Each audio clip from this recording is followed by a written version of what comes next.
এক পিশাচ অথবা বলতে গেলে একটা জোকার, যে একের পর এক খুন করে চলেছে অথবা মেরে চলেছে একের পর নির্দয় নিষ্পাপ প্রাণগুলোকে। কী কারণে মারছে, কী জন্য মারছে, আমরা কিন্তু কেউই জানি না। তার লক্ষ্যই বা কী, সে কেন এসব করে চলেছে, কবে থামবে, সেটাও আমরা জানি না। কিন্তু এসব কিছুই আমরা জানতে পারবো এই গল্পের ভিতরে বা এই কাহিনীর ভিতরে। সো বেশি না কথা বলে আমি এই গল্পটা চালু করব বা শুরু করব। তার আগে আমি কিছু কথা বলে দিই। তো কিছু টেকনিক্যাল ফল্ট প্রবলেমে আমার ব্যাকগ্রাউন্ড ভয়েসটা তোমাদের ঠিকমতো নাও শোনা যেতে পারে, অথবা পিছন থেকে কিছু একটা সাউন্ড আসতেই পারে। কারণ এখানে তো দিন কি রাত কি সবসময় কাজ হয়, আর এখান থেকে ভয়েসটা একটু অন্যরকম লাগবে। তো তোমরা ওটা অ্যাডজাস্ট করে নিও, এবং আমার গল্পগুলো কেমন লাগছে অবশ্যই কমেন্টে বলবে। আর আমার চ্যানেলটিকে সাবস্ক্রাইব অবশ্যই করে রাখবে। তো গল্পটা আমি শুরু করছি, বা এই কাহিনিটা, আমি মূলত এটা একটা কাহিনী। তো এই কাহিনিটা শুনে তোমাদের কীরকম লাগে, এবং প্রথমে যেগুলো বলেছি তার সাথে এই কাহিনীটি মিল আছে কি না তোমরা অবশ্যই জানতে পারবে। তো আমি শুরু করছি। তো ঘটনাটা হচ্ছে প্রায় 10-15 বছর আগেকার কথা। তো এক সার্কাসে এক জোকার খেলা দেখাতো। তো ওর খেলা দেখতে দূর দূর থেকে বহু লোকজন আসতো, এবং ওর খেলা ছাড়া অন্য কারোর খেলা দেখতে তারা পছন্দও করতো না। এবং ওই জোকারটা খুব সুখ্যাতি কম দিনের মধ্যেই প্রাপ্য করে ফেলে, এবং ধীরে ধীরে বলতে নেই একদম চোখের পলকে রাতারাতি স্টার হয়ে যায় ওই জোকারটা। একটা প্রাপ্ত দরিদ্র ফ্যামিলি নয়, একটা মধ্যবিত্ত পরিবারের, মিডিল ক্লাস পরিবারের একটা ছেলে, যে কিনা তার স্বপ্ন পূরণের জন্য এসেছিল একটা শহরে। বলতে গেলে কলকাতা হলো সবথেকে বড় শহর। সেই কলকাতা শহরে এসে সে তার খেলা দেখাতো, এবং এখান থেকে সে তার খুব কম দিনের মধ্যেই একটি বড় সাফল্য অর্জন করে ফেলে। তার এই অল্প দিনের সাফল্য দেখে অনেকেই হিংসা করতে থাকে। এর মধ্যে যেমন তার বন্ধুরা এবং কিছু অন্যান্য কন্টেন্ট ক্রিয়েটাররা খুব জ্বলতে শুরু করে তার এই সাফল্য দেখে। কিন্তু তার মন ছিল খুবই সচ্ছল এবং নিষ্পাপ নির্দয়। সে অত কিছু না ভেবে তার কাজেই একমাত্র ডুবে থাকতো, কিন্তু তার বন্ধুরা সবসময় তাকে হিংসে করেই যেত। তেমনই একদিন ওই জোকারের খুব ইচ্ছে ও থিয়েটার অর্থাৎ সিনেমায় কাজ করবে। তো ও প্রত্যেকটি স্টুডিওতে গিয়ে তার ফটো জমা দিয়ে আসতো, কিন্তু কোনো স্টুডিও থেকেই কোনো কাজের অফার আসতো না, এবং ডেকে পাঠালেও তার চেহারা দেখে তাকে রিজেক্ট করে দিত, বলতে জোকারের কোনো কাজ নেই ফিল্মে।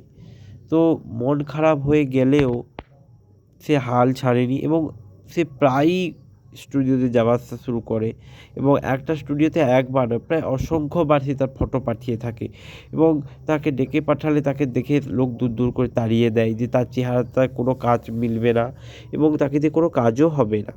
এসব শোনার পর জোকারটার মন ভেঙে গেলেও আবার সে গুড় জুড়ে নিতে পারতো। এরকম চলতে চলতে চলতে একটি স্টুডিও বিরক্ত হয়ে ওঠে, এবং তারা বলে এই জোকারের জ্বালায় তারা মনে থাকতেই পারবে না। এ রোজ রোজ আসতে শুরু করেছে এখন থেকে, আগে তো তাও পরে পরে আসতো, এখন রোজ রোজ আসে এবং আমাদেরকে ডিস্টার্ব করতে থাকে শুধু। এমনিতে তো এই জোকারকে দিয়ে কোনো কাজও হবে না, জোকারের কাজ কি লোক হাসানো, কিন্তু আমাদের ফিল্মে বা কোনো এসে এত বড় কোনো ফিল্ম বা কাজ হয়নি যাকে ওকে একটু ছোটো লিড রোলও দেওয়া যায়। এক তো বিরক্ত, ওর চেহারাটা দেখলেই লোক ভয়ে পালাবে, ও রেগুলার আসছে এবং আমাদেরকে জ্বালিয়ে ছাড়ে। এরকম তাকে অপমান করে এবং ওর নামে মন্তব্য করে, এবং এরকম ওর পিছনে এরকম কথাও বলতে থাকে, এবং ওকে একদিন তাড়িয়ে দেয়। কিন্তু দুজন লোক যে ওখানকার কর্মচারী ছিল তারা ভাবলো যে এই জোকারটার পিছনে একবার মূল থেকে নির্মূল করে দিতে হবে, অর্থাৎ একে তাড়িয়ে দিতে হবে বা একে উপড়ে ফেলতে হবে, যার ফলে জ্বালা আমাদেরকে আর সহ্য করতে হয়। তাই জন্য তারা একটা প্ল্যান করলো। কী প্ল্যান? তারা ওই জোকারটাকে একদিন ডেকে পাঠায়, এবং ডেকে পাঠিয়ে তাকে বললো যে তোমার অফার এসেছে, তুমি একটা ফিল্মে কাজ করবে, তুমি এমন জায়গায় অমুক জায়গায় পৌঁছে যাও। অর্থাৎ একটা ঘন জঙ্গল, তার পাশে একটা বাংলোতে ওকে ডেকে পাঠায়। বাংলোটা অনেক পুরনো, বলছে ওই পুরনো বাংলোতেই তোমাকে শুটিং হবে। তো ওই নিষ্পাপ লোকটি, অর্থাৎ ওই আমাদের মতো ইয়াং একটা ছেলে, ভেবে নাও 22-23 বছরের একটা জোকার ছেলে, অর্থাৎ জোকারের রোল, দেখো যেই রোল করুক না কেন আমরা সে তার মন মতো এবং গুরুত্ব দিইনি ভাই, যেটা দর্শকদের তার পছন্দ হয়। ঠিক তেমনই ওই জোকারটা অত কিছু না ভেবেই চলেই আসে, এবং ওই বাংলোতে এসে দেখে যে কেউই নেই, কোনো ক্যামেরাম্যান বা কোনো যে নির্দেশনা করবে কেউই নেই, বা কোনো ভালো করে যে কোনো লাইট পোস্ট টোস্ট থাকবে কেউ নেই, শুধু গোটা কয়েক লোক বলতে তোমার ধরতে গেলে এখানে 5জন মতো লোক ওখানে ছিল, এবং ওরা ওখানে বসেছিল। তো ওই জোকারটা, অর্থাৎ ওই লোকটা কিছু না ভেবেই ওখানে চলে যায় এবং গিয়ে বলে যে স্যার আমি এসেছি এবং কী কাজ করবেন আমায় বলুন, কী করতে হবে আমায়। তখন ওরা প্রথমে জোকারটার সাথে মজা করতে চাইলো এবং মজা করে বলল, তুই যে জোকারগিরি দেখাস তার প্রথমে একটু করে অ্যাক্টিং করে দেখা। তো ওই জোকারটা বললো এখানেই, ওরা বললো হ্যাঁ এখানেই করে দেখা, না কোনো অসুবিধা আছে? তখন ও বললো না কোনো অসুবিধা নেই। তাই ওরা ওখানেই শুরু করে ফেললো। জোকারটা তার প্রচেষ্টা এবং সর্বশান্ত দিয়ে তার অ্যাক্টিং করে দেখালো, এবং দেখে ওরা হাসাহাসি করতে লাগলো। জোকারটা প্রথম ভাবলো যে হয়তো ভালো লেগেছে তার জন্য হাসাহাসি করছে, কিন্তু ওরা হেসেই যাচ্ছে। তখন জোকারটা বুঝতে পারলো এরা হয়তো আমাকে নিয়ে মজা করছে। ও থেমে বললো স্যার কী হয়েছে, আপনারা হাসছেন কেন? বললো করিস তো জোকারগিরি, তারপরে আবার করবি অভিনয়, সিনেমা জগতে যাবি, অভিনেতা হবি, এরকম বলে ওকে অপমান করতে থাকে এবং বলে যে তোর যা ট্যালেন্ট তাতে তো মনে হয় বাথরুমে বসেও যদি তো ফ্রিতে দেখাবো তাকে বলে সেও দেখবে না, এবং বিনা টিকিটেও দেখাতে চাইলে সেও দেখবে না, বাথরুমে বসে সিগারেট টানলেও তাদের কাজ আছে বলবে, এরকমভাবে অপমান করে। কিন্তু জোকারটা মন খারাপ লাগে, তারা বললে যে যদি পছন্দই হবে না আমাকে ডেকেছে কেন? তখন ওরা বললো তোদের জ্বালায় তো আমরা জ্বলে উঠেছি, তোকে ভাবলাম যে তোকে কিছু একটা করতে হবে, নাহলে তোর পিছন ছাড়ানো যাবে না। তাই তারা পিছন থেকে একজন ওই জোকারটার মাথায় একটা লাঠি দিয়ে জোর জোরে আঘাত করে, এবং জোকারটা ওখানেই চিৎকার করে, অর্থাৎ ওই লোকটা চিৎকার করে ওখানেই মারা যায়।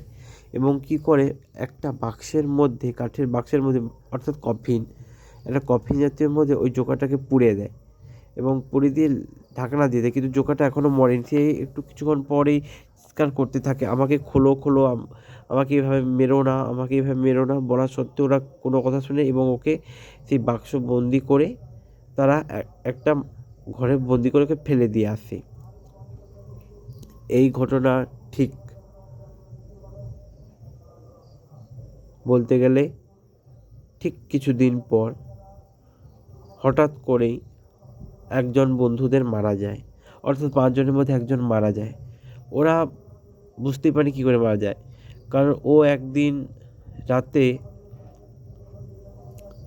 নেশাগ্রস্ত ওদের এক বন্ধু বাড়ি ফিরছিল এবং গাড়ি চালিয়ে আসছিল, এবং দেখতে পাই যে একটা খুব সুন্দর মেয়ে ওদের লিফট চাইছে। তখন ওদের এক বন্ধু, এবার সবাই জানো তো মেয়ে পেলেই ছুক, তো ওদের বন্ধুটা কোনো কিছু না ভেবে, নেশাগ্রস্ত হওয়া সত্ত্বেও মাথায় ট্যানটনে জ্ঞান আছে, তা সত্ত্বেও ওই মেয়েটাকে গাড়িতে তুলে নেয় এবং কোনো কিছু জিজ্ঞাসই করে না যে তুমি এত রাত এখানে কী করছো বা কিছু, ওগুলো কিছু না জিজ্ঞেস করেই ওই মেয়েটাকে সোজাসুজি নিয়ে চলে। তখন মেয়েটা বলে যে তুমি যে আমায় নিয়ে যাচ্ছ, আমি কোথায় যাবো তুমি জিজ্ঞেস করেছো? তখন ওই নেশাগ্রস্ত হয়ে বলে তোমাকে এখন কোথাও যাওয়ার দরকার নেই, আমার বাড়িতে যাবে এবং আমার বাড়িতেই তুমি থাকবে। তখন মেয়েটি বলল আপনারা ভয় করছেন আমাকে দেখে? তখন লোকটা হাসতে হাসতে বলল তোমাকে দেখে আপনার ভয় কী করবে, এরকম কত মেয়ে জানে, বলো কত টাকায় ডিল করবে? তখন মেয়েটা বলে কী বলতে চাইছে? বলে তুমি কত টাকায় ডিল করবে বলো, বুঝেই তো গেছি তুমি কী কারণে রাস্তায় দাঁড়িয়েছো, আমারও খুব ইচ্ছে করছে এখন চলো। কিন্তু ওই জোকারটা যে মেয়ে সেজে এসেছিল সে সঙ্গে সঙ্গে নিজের রূপ বদল করে ফেলে, দিয়ে বলে ডিল তো হবেই কিন্তু তোর মৃত্যু দিয়ে। তখন গাড়ির আয়নাতে যখন দেখতে ফেলে যে ওই একটা ভয়ঙ্কর চেহারা আর জোকার, তখন ও করে ওঠে এবং সঙ্গে সঙ্গে ওর গাড়ি অ্যাক্সিডেন্ট হয়। তারপর ও মারা যায় এবং পরের দিন ওর গাড়ি খুঁজে পাওয়া যায়, ওর লাশ নয়। এভাবে ওদের প্রথম বন্ধু মারা যায় এবং দ্বিতীয় বন্ধুটিও সেম একইভাবেই রাত্রিবেলা বাড়ি ফিরছিল এবং বাড়ি ফিরতে ফিরতে দেখেছে খুব বেশি টাকা, যেহেতু ওর খুব টাকার লোভ ছিল। দেখতে পাই যে একজন লোক মানে সুটকেস নিয়ে দাঁড়িয়েছিল এবং লিফট চায় এবং ওদের সেই বন্ধু লিফট না দিতে চাইলে গাড়ি আগের দিকে এসে পড়ে এবং বলে যে আমার বাবা বাড়ি পৌঁছে দাও এবং আমি খুব বিপদে পড়ছি, আমার হাতে অনেকগুলো টাকা রয়েছে এবং আমাকে এই জায়গাতে ছেড়ে দাও, ওখানে আমার বাড়ি আছে। তখন টাকার লোভে ওর আরেক বন্ধু নিয়ে যায় ওকে এবং নিয়ে গিয়ে সেই বাংলোতে নিয়ে যায় এবং টাকার লোভে অন্ধ হয়ে থাকা ওদের বন্ধু, চতুর্থ বন্ধু বুঝতেই পারে না যে তার সাথে কী হতে চলেছে। ও সেই জায়গাতে নিয়ে যায় এবং জোর করে ওই লোকটার হাত থেকে ব্যাগটা ছাড়িয়ে নেয়। এবার ওই লোকটাকে গুলি করে ওখানে ফেলে দেয়, কিন্তু দেখে যে লোকটা মরেনি, বলছে হে হে করে হেসেই যাচ্ছে। তারপর ওই লোকটা আসল রূপে এসে যায়, মানে আসল জোকার রূপে এসে যায় এবং এসে গিয়ে ওদের ওই বন্ধুটিকেও মেরে ফেলে। তো এই যে দুজনের মৃত্যুর ঘটনাটা শোনালো তাদের তৃতীয় নম্বর বন্ধু। তো আর দুজন বন্ধু বিশ্বাস করতে চাইছে না যে দুজনকেই একজনই মেরেছে এবং ওই জোকারটাই ফিরে এসেছে। ওরা সব কিছু প্রথমে বুঝতে পেরে যায় যে ওদের একজন বন্ধুই দুজন বন্ধুকে ওই জোকারিটাই মেরেছে, কিন্তু ওদের মধ্যে বিশ্বাস হয় না। কিন্তু তৃতীয় নম্বর বন্ধু খুব ভয় পেয়েছিল এবং সে রাত করে বাড়ি না ফিরবে বলে সে তাড়াতাড়ি বেরিয়ে পড়ে এবং তাড়াতাড়ি বাড়ি ফিরে আসে এবং ঘরের মধ্যে লুকিয়ে পড়ে। কিন্তু যে 2 নম্বর বন্ধু ছিল, অর্থাৎ যে দ্বিতীয় বন্ধু, সে খুবই সাহসী এবং বুদ্ধিমান। সে মনে মনে ভাবতে এবং বাড়ি ফিরে যে সত্যি সত্যি যদি হয়ে থাকে তাহলে ও তো আমাকেই মারতে পারে, অথবা সঞ্জীব, অর্থাৎ যে তৃতীয় নম্বর বন্ধু তার নাম সঞ্জীব আর দ্বিতীয় নম্বর বন্ধুর নাম হচ্ছে রাতুল আর প্রথম বন্ধুর নাম হচ্ছে তোমার ক্রিস। তো ক্রিস অতটাও ভাবনা নিয়েই হচ্ছে বাড়ি ফিরে যায়, কিন্তু তৃতীয় বন্ধু খুব সঞ্জীব ভেবে থাকে এবং রাতুল বাড়ি ফিরছিল এটা ভেবে ভেবে, কিন্তু হঠাৎই দেখে যে একজন বৃদ্ধ, অর্থাৎ রাতুল ছিল একটু তোমার সহকারী বন্ধু, কাউকে হঠাৎ করে আঘাত করতে চায় না, বৃদ্ধদের সাহায্য করে। তো ও দেখলো যে একজন বৃদ্ধ পড়ে গেছে এবং তাকে রাতুল গিয়ে সাহায্য করে এবং হাতে তুলে দেয় এবং বলে যে এত রাতে না বাড়লেই পড়তে দাদু কাজ করতে। তখন দাদু বলে যে আচ্ছা, আমার প্রতি যদি এতই দরদ তাহলে একটা নিষ্পাপ প্রাণকে মারতে তোদের তখন হাত তো কাঁপলো না। তখন রাতুল বলে ওঠে, কে তুমি? তুমি কি সেই জোকার? তখন সে বুড়োটা হ্যাঁ হ্যাঁ করে হাসিকে আসল রূপে চলে আসে এবং রাতুল বলে যে আমায় ক্ষমা করে দাও, আমি তোমায় মারতে চাইনি, ওরা জোর করে আমায় নিয়ে গিয়েছিল এবং তোমাকে দিয়ে আমাকে কাজ করিয়েছে। কিন্তু ওই জোকার তখন কোনো কথাই শুনতে চায় না এবং রাতুলকে ধরে মেরে ফেলে এবং বলে যখন দোষ করে ফেলেছিস তোকে মরতেই হবে, এটা বলে ওকে মেরে ফেলে। কিন্তু তৃতীয় নম্বর বন্ধু সঞ্জীব সেই ঘটনা জানতে পেরে যায় পরের দিন এবং পরের দিন জানতে পেরে ক্রিসকে ফোন লাগায় এবং বলে যে এরকম এরকম হয়ে গেছে, রাতুল মারা গেছে। তখন ক্রিসের মনে একটু সন্দেহবোধ জাগে যে সত্যি সত্যি আমরা 5 জন বন্ধুর মধ্যে 4 জন মারা গেছে, আমরা 2 জনই আছি এবং সে সঞ্জীবকে বলে, সঞ্জীব ভাই আমি আজকেই দেশ ছেড়ে পালাচ্ছি, তুই আমায় ফোন টোন করিস না এবং আমি যদি দেশে ওখানে গিয়ে বাইরে গিয়ে পৌঁছোই এবং তোকে ফোন করব। এটা বলেই সঞ্জীবের ফোন কেটে যায়। তো ক্রিস নিজের ব্যাগপত্র টাকা পয়সা সব কিছু গুছিয়ে নেয় এবং অফিস থেকে রেকগনিশন লেটার নিয়ে, অর্থাৎ বেরিয়ে যাওয়ার একটা লেটার নিয়ে বা জমা দিয়ে ও চলে যায়। কিন্তু ও যে গাড়ি করে আসছিল সেটা মাঝ রাস্তায় খারাপ হয়ে যায় এবং কি বলবো, স্বাভাবিক যেরকম ফিল্ম দেখে থাকো সেরকমই খারাপ হয়ে যায়। ও যখন গাড়ির বাইরে থেকে বেরিয়ে আসে দেখে যে গাড়ির ইঞ্জিন পুড়ে গেছে, অর্থাৎ গাড়ি আর যাবে না। তখন ও যখন নিজের গাড়ির ঢাকনাটা আবার খুলে লাগাতে যাবে, দেখে যে গাড়ির ভিতরে কে বসে দেখে জোকার। ও প্রচণ্ড ভয় পেয়ে যায় এবং যখন মুড়ে যাবে সামনাসামনি দেখে ওই জোকারটা, এবং ওই জোকারটা ওকে মেরেই ফেলবে এমন অবস্থায় রাজীবের হাতে থাকা লাইটার জ্বেলে দেয় লাইট, আর যার ফলে জোকারটা একটু ভয় পেয়ে যায় এবং হঠাৎ করে অদৃশ্য হয়ে যায়। তো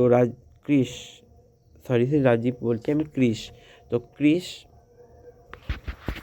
ভয় দৌড়তে সেই বাংলোতে গিয়ে পৌঁছয় এবং বাংলোতে পৌঁছে সেদিক ওদিক ছোটাছুটা করতে থাকে এবং সেই ঘরের মধ্যে পৌঁছে যায় যেখানে ওই জোকারটিকে ওরা বন্ধ করে দিয়েছিল।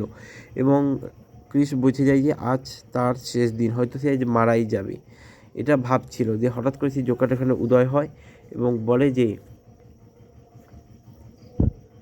ঠিক এই দিনে, এরকমই একটা দিনে তুই আমায় এখানে নিয়ে এসেছিলিস আমাকে শুটিংয়ের লোভ দেখিয়ে এবং আমায় মেরে ফেলিস। আমি অনেক চিৎকার করেছি বাঁচাবো, কিন্তু তুই আমাকে বাঁচাসনি, তোরা আমায় মেরে ফেলেছি। আজ তোকে সেইটাই দেবো, আমি তোকে মারবো না, তোকে আমি সেই একই শাস্তি দেবো বলে ওরা, অর্থাৎ ওই জোকারটা ক্রিসকে সেই কফিনের মধ্যে জ্যান্ত করে দেয় এবং ওখানেই দম আটকাতেই ক্রিস মারা যায় এবং জোকারটা ওখান থেকে অদৃশ্য হয়ে যায়। সর্বশেষ যে তৃতীয় বন্ধু সঞ্জীব ছিল, তো সঞ্জীব তো ভয়ে ঘরেই ছিল এবং সঞ্জীব জানতো যে হয়তো এবার পরের পালা ওরই, তাই জন্য সঞ্জীব এক সাধু বাবার কাছে গিয়ে পৌঁছে এবং সাধু বাবাকে সব খুলে বলে। তো সাধু বাবা ওকে অনেক রকম কিছুই করে। সাধু বাবা বলে যে তুমি সেই বাংলোতে যাও এবং গিয়ে সেই কফিন থেকে ওই ভয়ঙ্কর ওই জোকারের লাশটা বের করে জ্বালিয়ে পুড়িয়ে দাও। সেটা ভেবে সঞ্জীব চলে যাবে বাংলাতে এবং একা গিয়ে ভয়ে ওই যখন কফিন খুলে দেখে যে ক্রিস ওর মধ্যে মরে পড়ে আছে। তো ক্রিসকে দেখে তো ভয় পেয়ে যায় এবং করে কাঁদতে থাকে যে ওর সাথে কী হয়েছে, ওর সাথে ছলনা হয়েছে। তোকে জোকারটা ওখানে চলে আসে এবং বলে যে স্বাগত সঞ্জীব, আমি তোমারই অপেক্ষা করছিলাম, কারণ তোমার জন্যই তো এত সব কিছুই হয়েছে। তুমি যদি না থাকতে তাহলে তো এত সব কিছু হতোই না। তুমি আমাকে শুটিংয়ের প্রলোভন দেখিয়ে এখানে ডেকে এনেছিলে। তখন ভাবে ওই সাধু বাবা যে বলছে, সাধু বাবা তখন ওই জোকারটা বলে সাধু বাবা হলাম আমি তোমায় এখানে ডেকে এনেছি, আমি তোমায় বলেছি এখানে আসতে, নাহলে তুমি তো আসতে না সহজে। এটা বলেই জোকারটা জোর করে চিৎকার করতে থাকে এবং বলে আমার কোনো দোষ ছিল না, আমি শুধু একটু অভিনয় করতে চেয়েছিলাম, কিন্তু তোমরা আমায় মেরে ফেলেছো।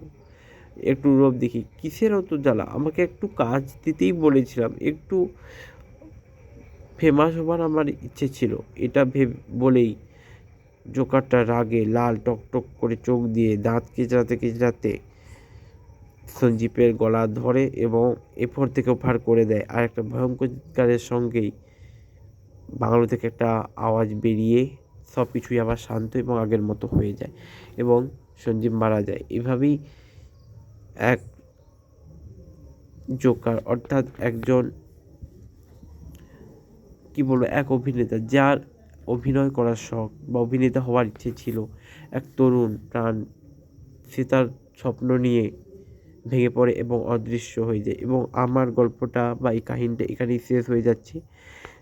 এবার তোমরা নিশ্চয়ই বুঝতে পারছো রক্ত পিপাসু জোকার কেন বলা হয়েছে, যার নেশা শুধু রক্তই। কারণ একজন অভিনয় বা অভিনেতা বা যার দক্ষতা রয়েছে এইসব কাজে, সে বোঝে তার দুঃখটা কী। তো আমরা সবাই ওর জন্য প্রে করি যেন ও সুখে থাকে এবং ওর আত্মার শান্তি কামনা হোক। মানে সুখে থাকে বলতে ও যেখানে থাকে যেন সুখে থাকে এবং ওর শান্তি কামনা করে আমি এই কাহিনীটা শেষ করছি। এটা একটা রিয়েল ঘটনা। তো এই ঘটনাটা শুনে তোমাদের কেমন লাগলো অবশ্যই কমেন্টে জানাবে। আজকের গল্প এখানেই। সো আমি আজকে এখানেই স্টপ করছি। যদি তোমাদের ভালো লেগে থাকে তাহলে অবশ্যই আমাকে কমেন্টে জানাবে। আর এরকম গল্প শুনতে হলে অবশ্যই আমার চ্যানেলটিকে সাবস্ক্রাইব করে রাখবে। ওকে।